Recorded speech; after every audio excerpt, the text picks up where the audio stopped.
Good afternoon. Welcome to All About Animals. I'm Sherry Predator, and we are at the, now you're going to have to help me here, it's Animal Emergency and Treatment Center in Grayslake, and we're here to talk about a program that I was not aware of that I think is critical, very frankly, and critical is the word.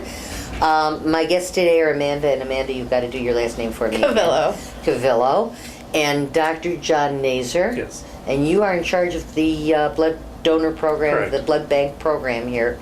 And that's what we're talking about, is a blood bank for animals. The first question that I asked when I heard is, do dogs and cats have blood types? So they do.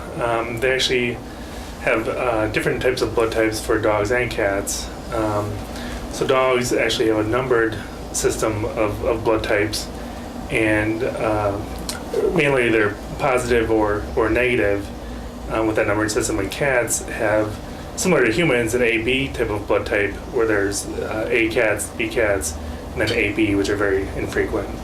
Fortunately, I bet.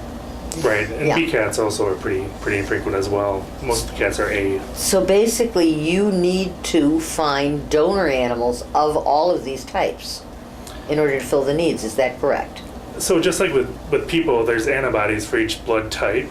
And so we usually collect the negative blood types specifically because those are the universal donors.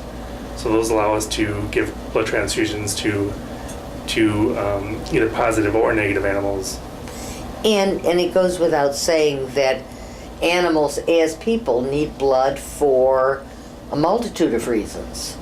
Correct. So being in an emergency type of clinic that's open 24 hours a day, we have many emergencies that come into our clinics that may need blood, ranging from medical immune disorders to cancers, bleeding tumors, dogs that get hit by a car, other traumatic events, attacks by wild animals, those kind of things. Those are the kind of things where there's severe blood loss can cause them to need a transfusion in both dogs and cats. And so you keep a blood bank here for the needs that you have.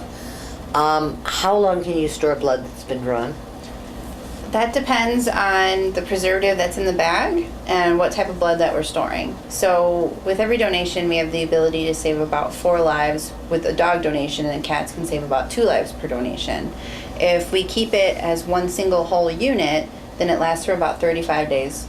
And if we split it up into different types, so if we use packed red blood cells versus plasma, and we split those, plasma lasts for up to 5 years, and packed reds lasts for 42 days. Wow, so it can last a significant time. But I would imagine there's a constant, and I don't like to use the word drain, but there's a constant demand on your supply. Mm-hmm. You have criteria for donor animals. What are those criteria? So for both dogs and cats, they need to be current on vaccines. They also have to have a good temperament, because if they're not going to be nice or they don't want to be nice, then it's hard to draw blood from them for that amount of time. Dogs have to be over 50 pounds, cats have to be over 10 pounds, and between the ages of 1 and 7. Okay, now how long does it take to draw a unit of blood from a dog or from a cat? It depends on the animal and the type of dog. Some dogs' blood moves just a little bit slower than others, so the donation can take anywhere from 5 minutes up to 10 to 15 minutes, just depending on the animal and if the veins are cooperating and things like that. So again, you need a dog that's going to be willing to hold still for that period of time. What do you do to convince a dog to hold still for that period of time, or even worse, a cat? Dogs are bribed with cookies and a lot of food at the end of donation. Some of our longtime donors know that they get a big bowl of food as soon as they're done donating, so they start drooling the moment they get on the table. Cats, they get a little bit of sedation to kind of just make them relax a little bit and be a little more okay with being in the clinic and the noises, and they do just fine. They do. Mm-hmm.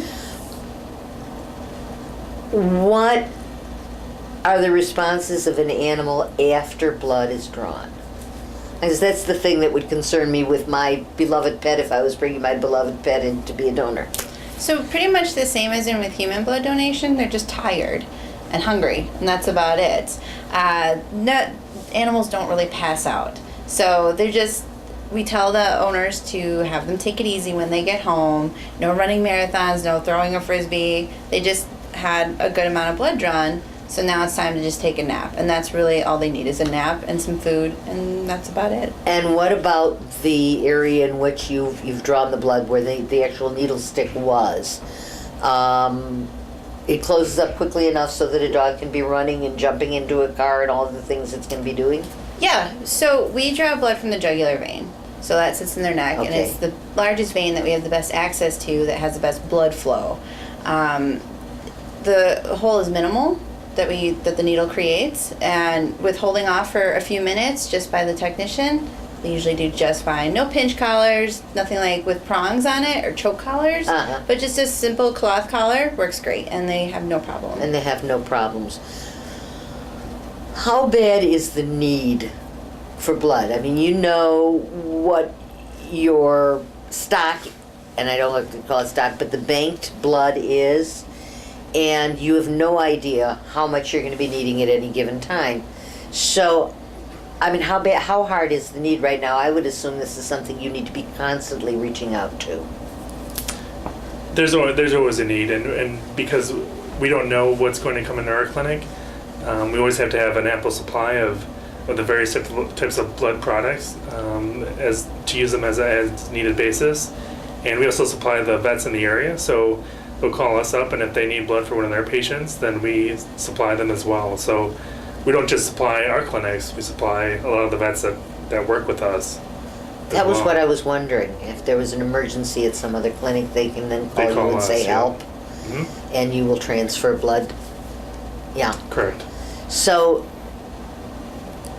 obviously, as we were talking about it and we were laughing about it, but it really isn't terribly funny, much as I am a blood donor for humans, and you need dogs and cats, the dogs and cats can't make an appointment to come in and drop a unit here for you.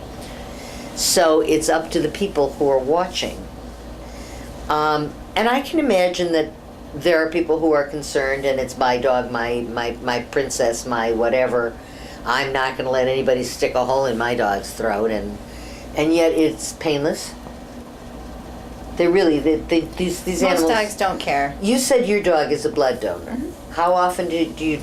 Well, this is another good question. Anyway, how often can a dog be a donor or a She cat? donates every 2 months. Okay. So about every 8 weeks. That gives enough time for the body to replenish red blood cells. Most dogs don't care about the needle poke. All they care about is food at the end, and cookies before. That's all they want. Well, no, I can understand that because I live with a little fuzzy piggy myself, so I'm used to the fact that you could get her to do anything if you held a cookie out in front of her nose. Sure. But I think we have two issues that we deal with, or maybe even more. Number one, there is a lack of blood. There aren't enough people who are aware of the fact that there's a need for blood, which is why we're doing this. Number two, people are afraid that their dog is going to have a bad reaction, or their dog's going to suffer, or their cat's going to be in pain. And what you're telling me is that is not the case. When they come in for their initial screening, that gives us a chance to see how they feel at the clinic and how they feel around new people and being here and with needle pokes, because they still have to get screening blood work done first. That allows us to see if they have a stressful time here, and if they don't do well, they start shaking, they're freaking out, we don't push them any farther. So if your dog's not comfortable or your cat's not comfortable with donating, they don't have to be a donor. So I don't ever want to stress an animal just because I need it. It's always about their needs and how they feel. And so here's the thing.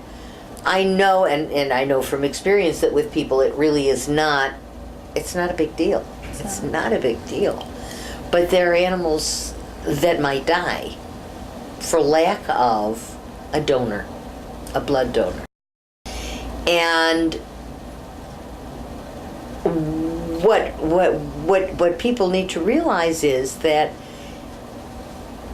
this is a program that's existing. This is a program that's out here. This is a program that reaches out to a broad area to supply needs as well as the emergency animals that come in here. And this is a program that won't function without those of you who are watching who are parents to dogs and cats and who care enough to know that your animal might be able to save, what did you say, a dog donation was 4? Up to 4 lives. Up to 4 lives, and a cat up to 2. The animals that are heroes in our hearts could be heroes to someone else. If people want more information, is there a number they can call? Is there a person they should speak to? So they can call either of our clinics, the Animal Emergency Treatment Centers in Grays Lake or Chicago, actually. In Grays Lake, the number is 847-548-5300. In Chicago is 773-516-5800. And you can speak with Amanda in Grays Lake or Kathleen in Chicago, or even the receptionist will be able to give information and supply that information and pass it on to one of those two. I was just going to mention real quick, though, there are some benefits to the owners that they get as well. A $25 credit towards their pets at our clinics, and they also receive free screening blood work every year. So that's worth about $400 of blood work that they get. So, they. And there's one you missed that I read that I think is of critical importance, and that is that if these animals ever need transfusions themselves, And they get free blood transfusions. They get free blood products, actually. Free blood products, which is a big deal because that can be very costly. And by donating a little blood now, you may be saving your animal's life sometime in the future. It's a terrific program. It needs the participation of animal parents wherever you are. Not a long procedure. You've got a screening process that you go through, and after that, say, if you figure you're giving an hour, it's an hour. Call, come in, help. It's a great program. We're now taking you to Save a Pet to show you some of the dogs and cats available there for adoption.